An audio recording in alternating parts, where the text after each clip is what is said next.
The number I keep returning to is 12.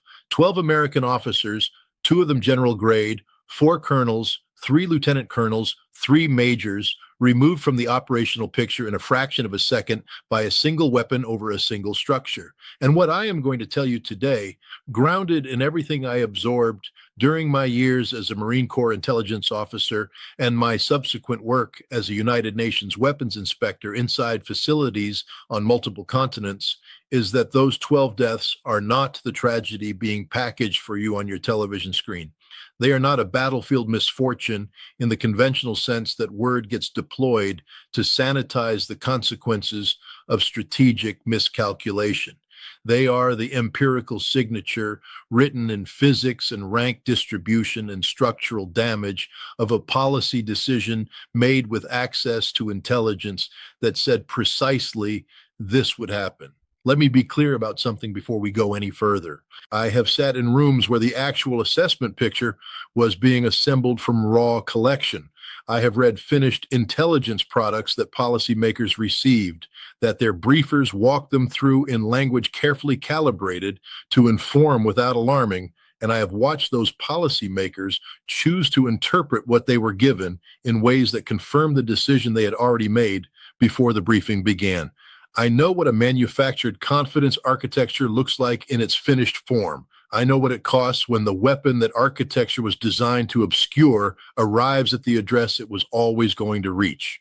What happened on March 16, 2026, when Iran's Islamic Revolutionary Guard Corps Aerospace Force executed what it designated Wave 55 of Operation True Promise 4 and delivered Fatah-2 hypersonic glide vehicles into the production floors of Rafael Advanced Defense Systems and Israel Aerospace Industries simultaneously, was not a dramatic escalation that caught planners off guard. It was a logical endpoint that the entire Iranian targeting doctrine had been pointing toward since the moment Operation Epic Fury launched on February 28th. And understanding why requires you to set aside every framing construct you have absorbed from mainstream coverage and begin from the physics. Because the physics do not negotiate and they do not respond to press releases. Stay with me because the Fatah 2 is the load-bearing element of this entire strategic picture. And if you do not understand what it actually is and what it actually does, you cannot understand anything else about why this conflict is unfolding the way it is. The Western analytical community spent considerable intellectual energy after November 2023, when Iran unveiled the Fatah 2, debating whether it constituted a genuine hypersonic glide vehicle or an enhanced maneuvering reentry vehicle with augmented course correction capability. That debate, which I can tell you from professional experience was happening with identical contours inside the classified community, was fundamentally a debate about institutional comfort rather than technical reality. Because the honest answer, the answer that a rigorous reading of the structural differences between the Fatah 1 and Fatah 2 airframes demanded, the answer that the development lineage tracing through documented technology transfer pathways to North Korea's Hwasong 16B program pointed toward unmistakably, was an answer that the policy establishment did not want to receive.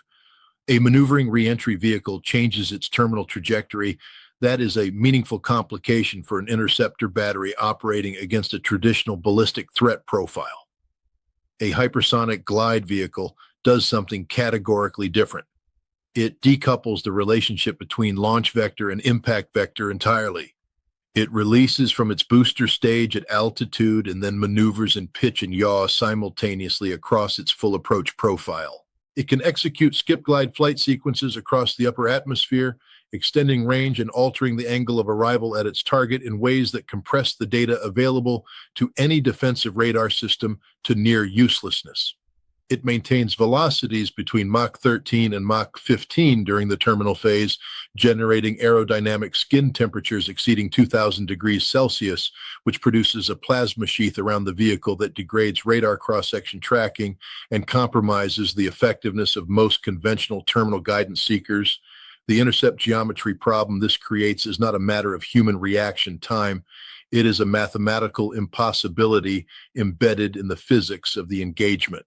A target arriving at 18,000 kilometers per hour from a vector that your intercept solution did not predict at a point in space that cannot be accurately projected from the radar data accumulated in the first 30 seconds of track, cannot be reliably defeated by an interceptor system designed and tested against a threat profile built around Newtonian ballistic arcs.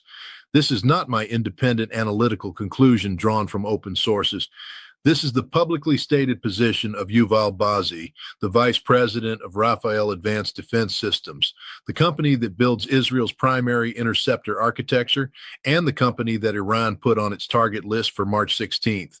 In August 2025, months before the first aircraft of Operation Epic Fury crossed into Iranian airspace, Bazi stood at a podium and told the world that the old intercept model, the concept of launching a faster interceptor on a computed collision course with an incoming warhead, had been rendered obsolete by the class of weapon Iran was already developing and fielding. He described it as a new era in air defense. He warned explicitly that his own company's products could not reliably stop what Iran had built. And then Iran used the weapon his company cannot reliably stop to destroy the facility where his company manufactures its interceptors. That is not coincidence. That is doctrine. This is not a simulation. The strategic architecture being constructed around you by official briefers and their transmission partners in the mainstream press is not a description of events as they are. It is a management exercise designed to prevent you from assembling the full picture, and the full picture looks nothing like complete aerial dominance or the systematic dismantlement of Iranian offensive capability. It looks like what the data actually shows. Iran fired over 160 ballistic missiles in a single day in the opening hours of this conflict. By day 15, that number had dropped to 4. The Pentagon pointed to that drop as evidence that the campaign was working, that Iranian capacity was being ground down. And then the IRGC spokesperson announced that the weapons expended in this war represent a decade-old stockpile, that the modern, more sophisticated arsenal remains substantially intact. I cannot verify that claim with certainty from outside Iranian Military Logistics Command, but I can tell you that it is not propaganda crafted for domestic consumption.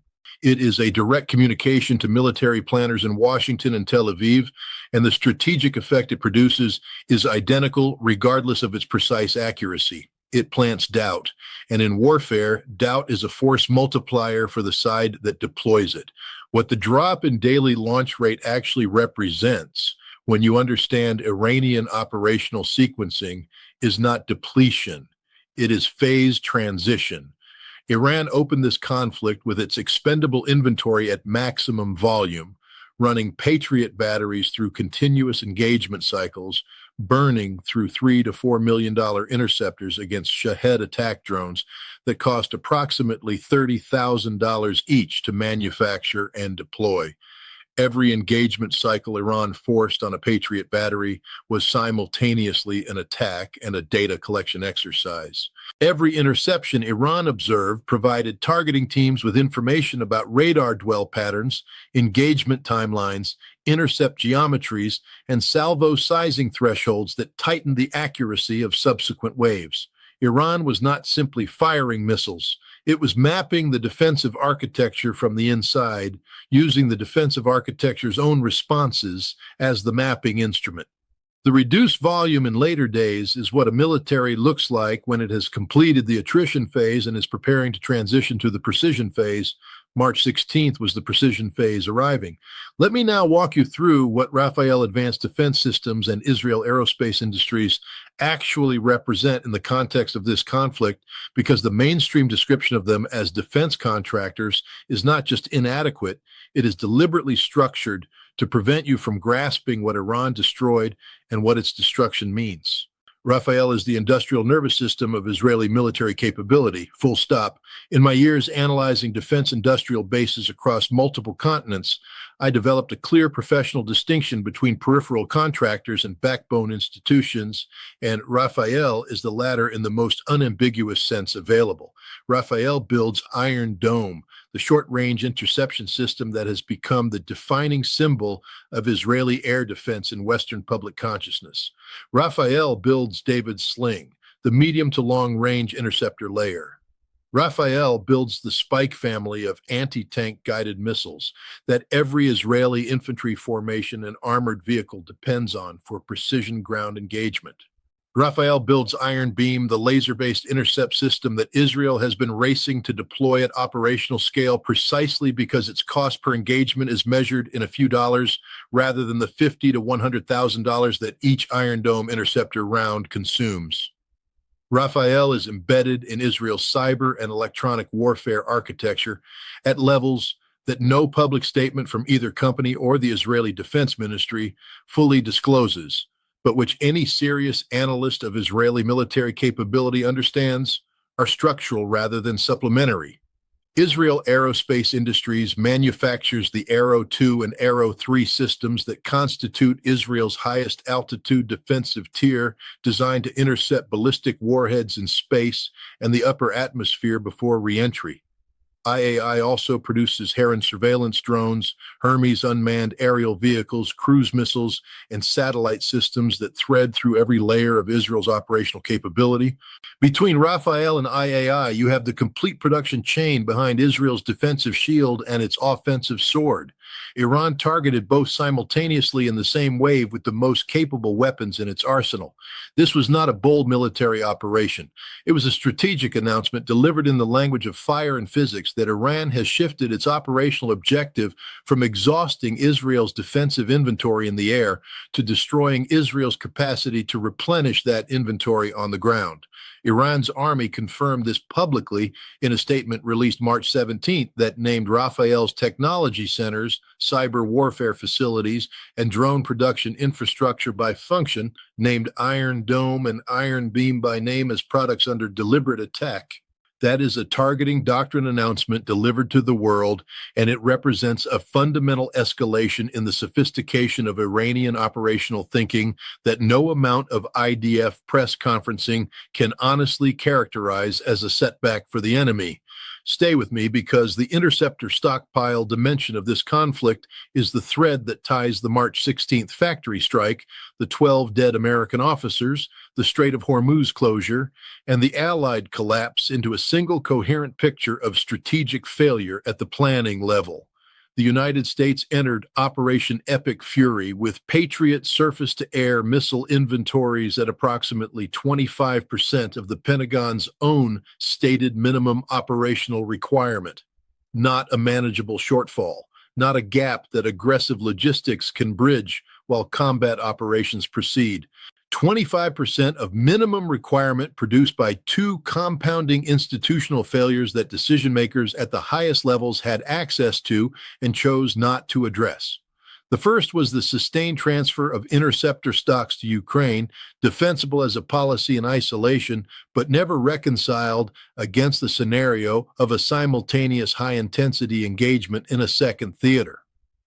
The second was the expenditure of more than 34 Aero 3 interceptors, approximately 9 Aero 2 rounds, and 39 THAAD interceptors during the 12 days of Operation Rising Lion in June 2025. The Aero 3 expenditure alone in that prior conflict consumed close to $500 million in ammunition. The global THAAD production rate is approximately 96 interceptors per year. In 12 days the previous summer, consumption exceeded what the production lines can replace across an entire calendar year. Israel entered this current war already running on a degraded magazine, already dependent on resupply timelines that no emergency budget authorization can compress, already mathematically exposed to exactly the sustained multi-vector campaign Iran had spent years preparing to execute. The Israeli government's approval of an emergency transfer of 2.6 billion shekels to the Defense Ministry, voted through by phone in the middle of the night because a formal parliamentary session could not be waited for, cannot purchase interceptors that do not yet exist on a production line. The factories that build them are now struck. The mathematics of this situation have been deterministic since the first week of combat, and what the March 16th strike on Rafael and IAI accomplished was the removal of the possibility that any timeline for industrial recovery intersects with the operational timeline of the current campaign. Let me be clear about the degradation curve, because it is the most consequential piece of data that mainstream coverage has most consistently failed to present with the analytical weight it deserves. During the June 2025 conflict, in the opening week of fighting, approximately 8% of Iranian missiles successfully penetrated Israeli air defenses. By the final day of that 12-day exchange, 25% were getting through. That is not a stable performance line with acceptable variance. That is a degradation curve reflecting the dynamic that any professional with sustained air defense operational experience understands at a structural level. Interceptor stocks deplete. Operators running 24-hour continuous engagement cycles accumulate fatigue that degrades targeting decision speed and accuracy in ways that laboratory performance data does not capture. Iran's targeting teams receive real-time feedback from every wave of strikes, refining their understanding of engagement timelines, radar dwell patterns, intercept geometry windows, and salvo sizing thresholds that improve the effectiveness of each subsequent attack. Apply that degradation curve now in a campaign that has already run beyond 17 days with interceptor stocks that American officials have described using the word critically, with the factories producing replacements struck and burning, with the weapon responsible for killing 12 American officers in a single engagement confirmed by the vice president of Rafael to be beyond the reliable intercept capability of any currently fielded Western defensive architecture, and with the same weapon having already penetrated Israeli multi-layered defenses and killed 7 senior IDF officers on March 4th in a strike whose structural damage signatures bore direct analytical similarity to what Russian Oreshnik hypersonic system strikes produced against Ukrainian infrastructure. The mathematics are not ambiguous. They point toward a specific endpoint, and the people authorized to speak publicly about this conflict are not permitted to describe that endpoint in the language it deserves. The Strait of Hormuz is where the military calculus becomes something every ordinary person on the planet can feel in their daily life, and it is the dimension of this war that the architects of the campaign most catastrophically failed to model when they were constructing their theory of victory. The Strait of Hormuz is approximately 21 miles wide at its narrowest navigable point. 20% of the world's daily oil supply transits it. An equivalent proportion of global liquefied natural gas moves through it. Iran did not need to achieve naval supremacy over American carrier strike groups on the open ocean to close it. Iran needed approximately 24 successful attacks on commercial shipping. That was the precise threshold at which the private sector insurance mathematics that keep global maritime commerce functioning collapsed. Lloyd's of London underwriters stopped writing new policies for Hormuz transit. Without insurance coverage, ship owners cannot legally commit their vessels to a crossing. Crews retain rights under international maritime law to refuse assignment into a declared war zone, and they exercise those rights at numbers sufficient to reduce traffic by 70% within the first week and to effectively zero for Western flag vessels by the second. Over 150 vessels anchored outside the strait rather than attempt passage for which no insurer would write a policy and no captain could be compelled to accept. Brent crude moved from approximately $65 per barrel before February 28th to over $126 at its peak. Qatar Energy declared force majeure on all LNG shipments after an Iranian drone struck its production facilities on March 4th, removing approximately 20% of global LNG supply from the market in a single afternoon. Fertilizer prices spiked by roughly $80 per ton, landing on American farmers at the precise moment they entered the spring planting window for corn and soybeans. This is not an energy market story with military context. This is a story about the transmission of strategic decisions made inside military planning cells into the grocery bills and heating costs of human beings in Iowa, in Bavaria, in Osaka, in Sao Paulo. And here is the piece of this that Washington most desperately does not want examined. Even if every Iranian naval asset in the Persian Gulf were destroyed tomorrow morning, the commercial infrastructure that makes global shipping viable through that corridor has already collapsed at the institutional level. The insurance frameworks, the crewing contracts, the port liability structures, the underwriting appetite at the institutions that underpin maritime commerce globally. You can destroy an Iranian patrol boat in an afternoon. You cannot rebuild Lloyd's underwriting confidence in a month. The closure of the strait is not a military problem awaiting a military solution. It is an economic reality that will outlast whatever tactical developments occur in the air campaign. Iran then demonstrated a level of strategic sophistication that I have to acknowledge as professionally significant, even as I find its consequences deeply concerning for American interests. On March 5th, Tehran announced a selective passage policy. The strait was closed to American, Israeli, and Western Allied vessels. Turkish ships were cleared through. Indian-flagged carriers passed without interference. Saudi tankers bound for India were permitted. China, which receives approximately 45% of its imported oil through Hormuz, began direct negotiations with Tehran for guaranteed passage. Japan, sourcing roughly 70% of its Middle Eastern crude through that waterway, immediately activated strategic petroleum reserves. Iran converted a military blockade into a geopolitical sorting mechanism. Every nation that declined to align with Washington retained access to its energy supply. Every nation that stood with the American position absorbed the economic price of that alignment. This is the precise architecture of an adversary that correctly identified the fracture lines within the American alliance system and applied calibrated pressure at the exact points most likely to exploit them. And the American response confirmed that the fracture lines were exactly where Iran calculated they would be. Because when Washington called on its partners to commit warships to tanker escort operations, Japan declined, Australia declined, South Korea declined, the United Kingdom declined, Germany declined, Greece declined. Not one allied nation committed a single vessel. In my time working alongside allied military establishments in a professional capacity, I can tell you with certainty that collective refusal at this scale and this uniformity does not reflect logistical constraints or scheduling conflicts or bureaucratic hesitation. It reflects a coordinated signal delivered in the only language that actually registers in strategic terms that American partners have concluded this war was a mistake and that they will not extend their institutions and their credibility to subsidize its continuation. There is no plan B. That statement is not analytical commentary.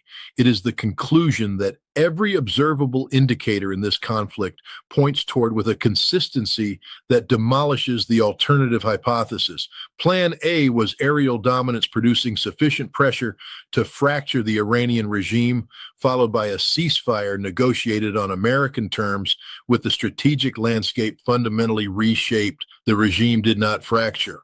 A new IRGC commander was named within 24 hours of the opening strikes. A new supreme leader was installed within a week. Iran's foreign minister appeared on American television and stated directly and without diplomatic ambiguity that Iran had never requested a ceasefire, directly contradicting a claim the president had made publicly. The State Department's own senior counterterrorism official resigned before the bombs landed and stated for the record that Iran posed no imminent threat. Not one allied nation agreed to participate in reopening the Strait of Hormuz. The factories building Israel's interceptors are struck. The interceptor stockpile is at levels that American officials have described in the press using the word critical. The Fatah II has killed 12 American officers in a single engagement and has demonstrated in documented combat footage a terminal flight profile consistent with what the vice president of the company that builds Israel's interceptors said publicly cannot be reliably stopped. The administration's public statements on the conflict's scope, duration, and objectives have been so internally contradictory across so compressed a timeline that they no longer function as strategic communication. They function as noise, filling the space where accountability should be. Having spent decades studying how military campaigns escalate beyond the intentions of the people who initiate them, having watched the gap between the war as it is and the war as it is described narrow until the language stops being adequate to the reality it is meant to describe, I recognize exactly the configuration of this moment and where it points. The decisions being made right now in Washington and Tel Aviv and Tehran will not merely determine the shape of this conflict's conclusion. They will determine what American military power means in practice for the next generation of strategic competition, across every theater where adversaries are watching and drawing their own conclusions from what the Fatah II demonstrated over a command center full of American officers who deserve better from the people who sent them there. That is the reality you are not being given. That is what the physics and the economics and the casualty reports and the empty interceptor magazines are all saying simultaneously. And now you have heard it.